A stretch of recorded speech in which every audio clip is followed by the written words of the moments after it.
Paramhansa Parivrajaka Stotara Sata Shri Srimad Divine Grace A.C. Bhaktivedanta Goswami Srila Prabhupada Ki Jai Jai Om Vishnu Pada Paramhansa Parivrajaka Stotara Sata Shri Srimad Divine Grace Srila Bhaktivedanta Saraswati Thakur Maharaj Ki Jai Ananta Koti Vaishnava Vrinda Ki Jai ISKCON Founder Acharya Srila Prabhupada Ki Jai Namacharya Srila Haridas Thakur Ki Jai Prem Segaho Shri Krishna Chaitanya Prabhu Nityananda Shri Advaita Gadadhar Shri Vasari Gaur Bhakta Vrinda Ki Jai Shri Shri Radha Krishna Gopinath Shama Kunda Radha Kunda Giri Govardhana Ki Jai Shri Shri Vrindavan Dhama Ki Jai Shri Navadvip Dham Ki Jai Shri Shri Mayapur Dham Ki Jai Giri Raja Ki Jai Shamaveda Bhakta Vrinda Ki Jai. All glories to the assembled devotees. All glories to the assembled devotees. All glories to the assembled devotees. All glories to Shri Shri Guru and Shri Gauranga. Narayam Namaskritam Naram Chaivam Narotamam Devim Saraswatim Vyasam Tato Jaya Mudirayat Nasta Prayeshu Abhadreshu Nityam Bhagavata Sevaya Bhagavati Tamashloktir Bhakti Bhavati Naistiki. Reading from the Srimad Bhagavatam, 3rd canto, 15th chapter, 46th text. Is that right? Sorry? 46, okay. Kumara Uchu, Yo Nitarito, Ridi, Gatopi, Duradmanam, Tam, So Divyaiva, Nayana Mulam, Ananta, Radha, Yaryeva, Karna Vaivirena, Uyam, Gato, Naha, Puranuvarnita, Puvarnita Raha, Baba, Udvabena,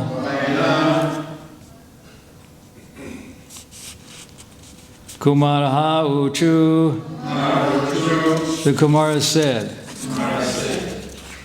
Yaha, he who, Antarahitaha, not manifested, Ridi, in the heart, Gutaha, is seated, Api, even though, Duratmanam, to the rascals, Tvam, you, Saha, he, Adya, today, Eva, certainly, Naha, of us, Nayana, Mulam, face to face, Ananta, O unlimited one, Radha, attain, Yadhi, when, Eva, certainly, Karna Vairayena, Karna Vivarena, through the ears, Guham, intelligence, Kataha, have attained, Naha, our, Pitra, by our father, Anuvarmita, described, Raha, mysteries, Bhavat Udbhavena, by your appearance. Translation. The Kumars said, our dear Lord, you are not manifested to rascals, even though you are seated within the heart of everyone. But as far as we are concerned, we see you face to face, although you are unlimited. The statements we have heard about you from our father Brahma through the years have now been actually realized by your appearance. Responsibly, the Kumars said, our dear Lord, you are not manifested to rascals, even though you are seated within the heart of everyone. But as far as we are concerned, we see you face to face, although you are unlimited. The statements we have heard about you from our father Brahma through the years have now been actually realized by your kind appearance. Purport by Srila Prabhupada. The so-called yogis who concentrate their mind or meditate upon the impersonal or void are described here. The verse of Srimad Bhagavatam describes persons, this verse of Srimad Bhagavatam describes persons who are expected to be very expert yogis, engaged in meditation, but who do not find the Supreme Personality of Godhead seated within the heart. These persons are described here as Duratma, which means a person who has a very crooked heart, or a less intelligent person, just opposite to a Mahatma, which means one who has a broad heart. Those so-called yogis who, although engaged in meditation, are not broad-hearted, cannot find the four-handed Narayan form, even though he is seated within their heart. Although the first realization of the Supreme Absolute Truth is impersonal Brahman, one should not remain satisfied with experiencing the impersonal effulgence of the Supreme Lord. In the Ishopanishad also, the devotee prays that the glaring effulgence of Brahman may be removed from his eyes so that he can see the real, personal feature of the Lord and thus satisfy himself fully. Similarly, although the Lord is not visible in the beginning because of his glaring bodily effulgence, if a devotee sincerely wants to see him, the Lord is revealed to him. It is said in Bhagavad Gita that the Lord cannot be seen by our imperfect senses, imperfect eyes. He cannot be heard by our imperfect ears, and he cannot be experienced by our imperfect senses. But if one engages in devotional service with faith and devotion, then God reveals himself. Here the four sages, Sanat Kumar, Sanatana, Sananda, and Sanaka, are described as actually sincere devotees. Although they had heard from their father Brahma about the general feature of the Lord, only the impersonal feature, Brahman, was revealed to them.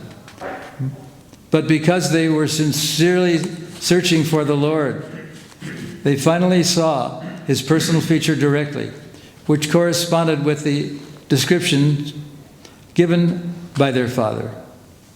Thus they became fully satisfied. Here they expressed their gratitude because although they were foolish impersonalists in the beginning, by the grace of the Lord, they now have the good fortune to see his personal feature. Another significant aspect of this verse is that the sages describe their experience of hearing from their father Brahma, who was born of the Lord directly. In other words, the disciplic succession from the Lord to Brahma, and from Brahma to Narada, and from Narada to Vyasa, and so on, is accepted here. Because the Kumaras were sons of Brahma, they had the opportunity to learn Vedic knowledge from the disciplic succession of Brahma, and therefore, in spite of their impersonal beginnings, they became, in the end, direct seers of the personal feature of the Lord. The verse again, the Kumaras said, "Our dear Lord, you are not manifested to rascals, even though you are seated within the heart of everyone. But as far as we are concerned, we see you face to face, although you are unlimited. The statements we have heard about you from our father Brahma through the years have now been actually realized by your kind experience." Om Gyanati Mirandasya Garananjana Salakaya Chaksura Unmilitam Jena Tasmai Shri Gurave Namaha Sri Chaitanya Manobhistam Stapitam Jena Bhutale Svayam Rupa Karamayam Darati Svaparantikam. It's significant that the Kumaras were impersonalists in the beginning.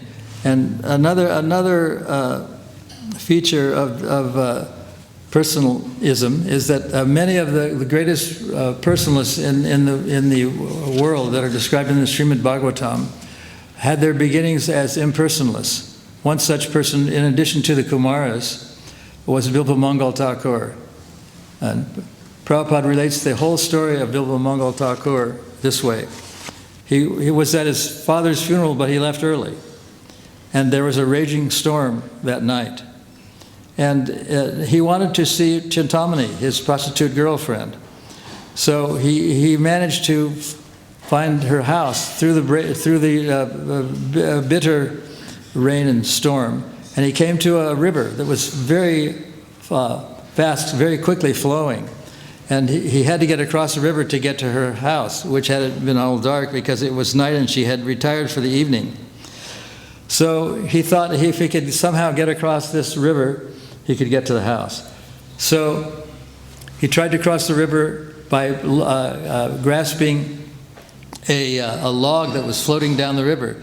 But the log turned out to be a dead body. But somehow or other, he got to the other side through ferrying across on this dead body. And then he got to the other side of the river, and her house was all dark, and there was a big wall around her house. And he thought, well, I've surpassed one obstacle, and now I have to have another one, this big wall. And he thought, well, if I just had a rope, I could probably get over the wall. So he didn't have a rope. And then all of a sudden a rope appeared. But that rope turned out to be a very big cobra, a snake. But he climbed up the snake and thinking it was a rope, and then realized about halfway up that it was actually a snake, but he got over the wall. And then he got to her quarters and saw that everything was dark because she had retired for the night. And then he knocked on the door and woke her up. And she was amazed. She said, "Bilbo Mongol, how did you get here?" And he told her the whole story, that he left the funeral early, that he ferried across the river on a dead body, that he climbed a snake up the wall. And she was actually amazed. Her name was Chintamani. Chintamani means touchstone. It's very significant that people in that part of the world have names that are either the names of Krishna or names related to Krishna. And Chintamani is a stone of which all the dwellings in the spiritual world are made of touchstone. And she was very amazed, and she said, if only you had the same determination to realize Krishna, that you had to come and see me, then your life would be successful. So he took that very seriously. And in his writings, especially Krishna Karnamrita, he credits her as being his Margadarsha guru. And it's also been said that she was a manifestation of his original Diksha Guru. So then he took it very seriously, and when he left, he decided to go to Vrindavan. And on the way to Vrindavan, he stopped at the home of a Brahmin. And the Brahmin had a very young and beautiful wife. So he confessed to the Brahmin that you have a very young and beautiful wife. Can you please leave me alone with her and let me do what I wish to do with her? So being a very liberal-minded Brahmin, he agreed. And so the first thing he said to her, he called her mother. He didn't call her anything else but mother. Can you please loan me your hairpins? And she complied, taking her hair down. And then with the hairpins, he plucked his eyes out, very gruesome. And there was blood all over the place, and then he cursed himself, saying, "It's these eyes that are causing me all this problem." And he became a voluntary blind man. And somehow he managed to get to Vrindavan in his blind state. And he sat down and he started singing the glories of Krishna on his one-string instrument. I think it's called an ektar. And then after a certain spell, he realized that a young boy in the nearby village was bringing him a little quantity of milk every day. And then after a while, he realized that little boy was actually Krishna personified. And Bilbo Mongol is significant because he not only wrote Krishna Karnamrita, but he lived reportedly for 700 years. Of course, this was in an age when people lived for longer periods of time. But he's very often cited in the writings of Prabhupada and in his discussions as a great soul. And he quotes his book, Krishna Karnamrita, which is a very famous book. So it seems that many of these very great stalwart personalists started out in their lifetime, like the Kumaras, as impersonalists. And they're quoted very often. And even the Srimad Bhagavatam, even Sukadeva Goswami was an impersonalist in the beginning, and later on, by the grace of his father, he became a personalist and started to talk about the glories of Krishna. So there were many people like him, and there was Sarvabhauma Bhattacharya and others who started out as impersonalists, and then they became personalists, and they became very great devotees. One of the things that Prabhupada liked about coming to the United States was that people didn't have any preconceptions about Krishna. They didn't know anything about Krishna. For many of them, it was the first time they even heard Krishna's name. And then Prabhupada tells the story that when people, musicians, I was a musician myself, so I know how this works, who had studied under a teacher had to pay, and then started learning under a second teacher, had to pay a higher price than the ordinary students, because they had to unlearn what they had learned. So in a way, the impersonalists had to unlearn their impersonalism and become personalists. So this happened many times. And although Prabhupada is very critical of impersonalists, sometimes he calls them demons, sometimes he calls them atheists. He's very, very heavy. And there has been a very old dispute between personalists and impersonalists. Went on for decades, actually for centuries. And it was because of Bhaktivinoda Thakur and his son, Bhaktisiddhanta Saraswati, that there was a great challenge to these impersonalists, and Bhaktivinoda Thakur and Bhaktisiddhanta Saraswati related in very elevated language that this was improper, incorrect, and that the personalists weren't just sentimentalists that were singing of the glories of Krishna because they didn't have anything else to do, or because they liked singing and dancing and all that sort of thing. Bhaktisiddhanta specifically established that there was a very great science and a very great art to personalism, that it was a very important part of Krishna consciousness. So, and that turned out to be a very relevant thing when Prabhupada came to the West. He started, and we'll talk about the incorporation of ISKCON in a week or so, how it started out. And one of the things he said, and I'm going to mention this too in my class on that day, is that he never thought that things would evolve to what they are now. And when one of the scholars saw that the little sign in the window of 26th Avenue said International Society for Krishna Consciousness, he was very amazed, because it was just a little storefront, and yet it was called International Society for Krishna Consciousness. So Prabhupada had this vision, even in the early days, even though he was very critical of these impersonalists. And it's very significant. The whole Bhagavatam, for example, is written by, it's about the goings-on of Sukadeva Goswami, and how Sukadeva Goswami started out his whole career as an impersonalist, and yet having become a personalist, having been advised that he should specifically talk about the glories of the Lord.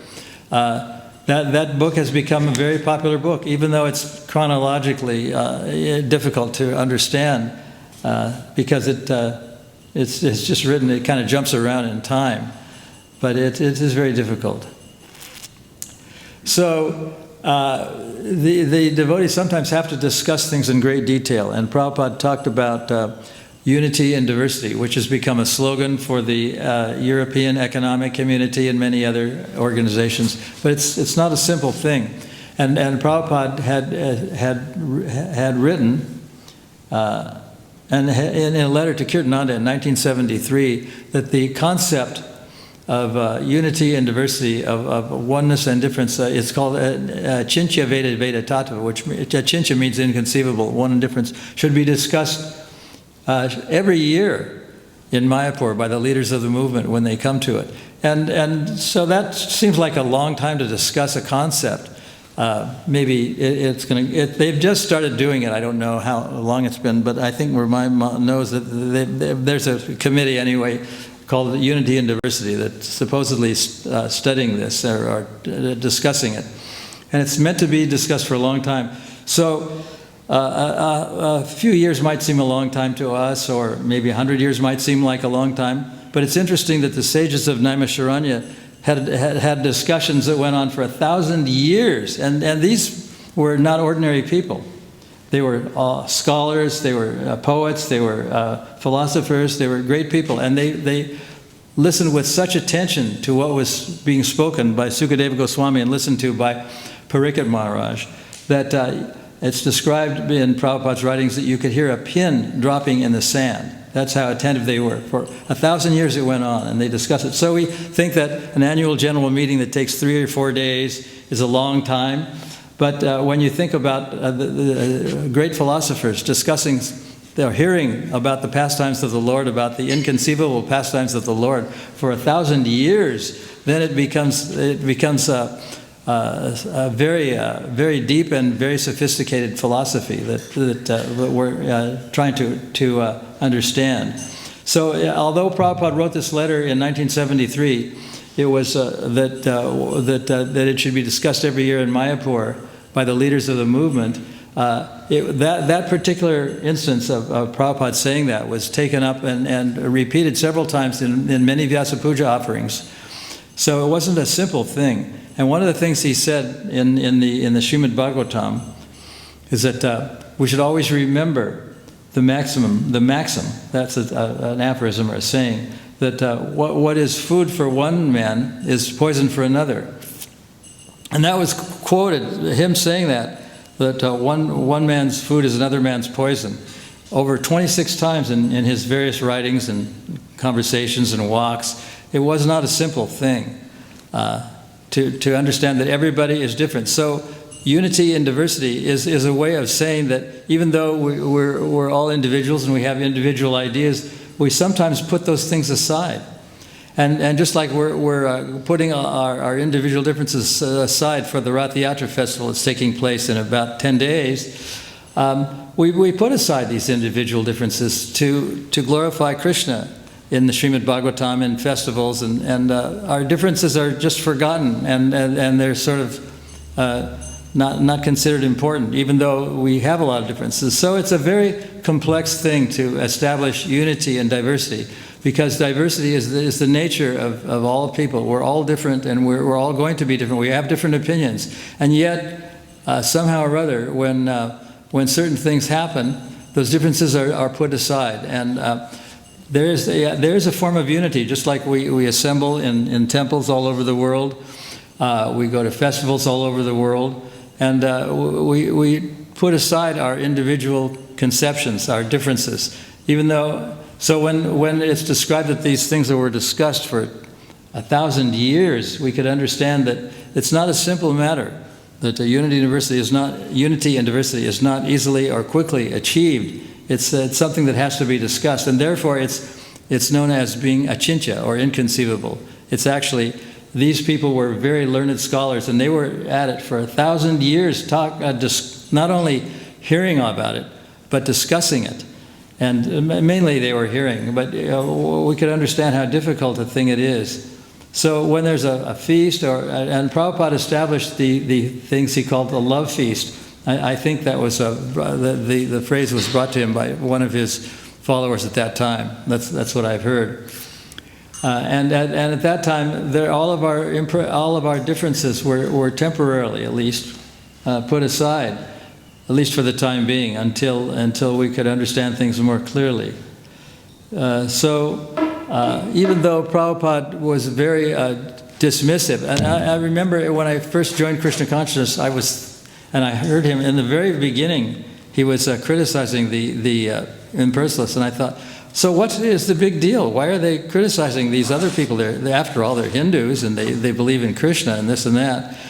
But later on, I came to realize that actually they don't understand the beauty of Krishna, and the fact that he's a beautiful flute player, the fact that he's very beautiful, that he has uncommon pastimes, that he's always surrounded by loving associates. They don't understand these things. And so after a while, it took me about 1 year or so of hearing all this to understand that there's a reason for this, for thinking that the impersonalists are sometimes atheists, sometimes they're demons, and like this. And it's very miraculous that people like Sarvabhauma Bhattacharya and others, like Bilvamangal Thakur, have converted, have changed from impersonalists. It's very miraculous. And in the Kumaras, they even have their own sampradaya now. It's considered a bona fide sampradaya, because they're absolutely impersonalists, which they began by smelling the tulsi that was offered to the feet of Krishna. That was their beginning of personalism. So, and then they gave up, even though they knew about Krishna's beauty from Brahma. they didn't fully realize it until a certain point in their life when everything changed. So that's pretty much it. Do you have any comments or questions?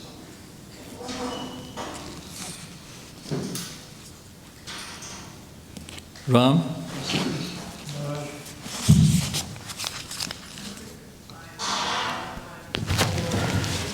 It must be totally amazing if you've spent a lifetime meditating on this sort of featureless void where you get some feeling of energy or satisfaction perhaps, but you're meditating on this featureless void, and then suddenly beyond this void you come across this unlimitedly beautiful person. I mean, that's inconceivable. This concept of the great void was the prominent feature of Krishna consciousness for decades, for hundreds of years, for centuries, until Bhaktivinoda Thakur and Bhaktisiddhanta decided that it was time to establish that Krishna consciousness was, personalism was actually a philosophy, and a very complicated, very sophisticated philosophy, equal to and even greater than impersonalism. So Bhaktisiddhanta's, although Prabhupada was his personal disciple, he only produced one book which had Bhaktisiddhanta Saraswati's English in it. That was the Brahma Samhita, which talked about the Transcendental Adhikar. And I used to have a dictionary in one hand and a book in the other hand to understand what he was saying. And Prabhupada said that even when he first met Bhaktisiddhanta Saraswati Thakur, his English was so sophisticated that he couldn't understand hardly anything that he was saying, but he picked up his vibration, and he was very sincere and very dedicated to establishing the concept of Krishna as a person. And that's how he became very dedicated to his philosophy. And it's interesting that throughout Prabhupada's career, he only translated that one book in English from Bhaktisiddhanta, and the other books like Nectar of Devotion, Chaitanya Chaitamrita, Bhagavad Gita, Ishopanishad, Nectar of Instruction, they were all written by others like Rupa Goswami and Krishnadas Kaviraj. They were the authors, original authors of those books. So Prabhupada was inspired by many of the great sages, even though he does call Bhaktisiddhanta Saraswati his Guru Maharaj. It was him who gave him the impetus to go to speak in English, to go to and he meditated on that instruction for years before he actually left for the West. And he went to the most powerful and wealthiest part of the West, the United States at that time, and started a movement that has taken years to develop to this point. And he maintained his great humility even throughout all this miraculous evolution of Krishna consciousness. Even he was meeting wealthy people, he was meeting famous people, but he always maintained his humility. And as he said on many occasions, I never thought it would amount to this. And on one occasion, what I remember, I was told that he was asked to display a miracle. He was asked to display his many-armed form by one of his compatriots in India. They were in a car in India. And in the same cubicle were a number of his Western disciples. And Prabhupada didn't answer. And he said, "You're asking me to show my some miraculous thing?" And the man said, "Yes." He said, "I'm not asking you I don't think that you're a Krishna, but if you're a sadhu or a representative of Krishna, certainly you can do something miraculous." So Prabhupada didn't answer him right away, and he thought for a while, and then he gestured to his Western devotees who were dressed in saris and devotees and said, "This is my miracle." So this is a kind of a miracle that almost 60 years later, Krishna consciousness has grown to this point. It is kind of a miraculous thing. So that's my answer to that. It's a very good point. Yes? Hare Krishna, Guru Maharaj. I was just wondering if Srila Prabhupada's very wonderful and powerful second pranam mantra, can you recall at all the circumstances by which that came about? How did that? As I remember, there was a devotee, I don't remember his name, he was the son of the guy that built the Rath Yatra car. I don't remember his name either, Radhanath or something like that. Anyway, he composed this second mantra, pranam mantra, He was a young boy, about maybe 15 or 16 years old, but he was very intelligent and he knew a lot of Sanskrit. So he, from what I know, composed that, and that became the second pranam mantra that we say every day to Prabhupada. Namaste Saraswati Devi Gauravani Prachadani Visesa Sunyavadi Pashtaki Deshatani. Composed by a teenager. I mean, I could be wrong, but that's my understanding. And he was requested by Srila Prabhupada, or he just did it of his own accord? I think, I don't know. Actually, I do not know how it came, whether he was requested to do it or whether he did it on his own, I don't know. But it became a thing that was worth repeating many times. And it's been repeated hundreds and hundreds of times. Anything else? Otherwise, we'll stop at this point. Thank you. Hare Krishna, thank you very much. Gun Maharaj ki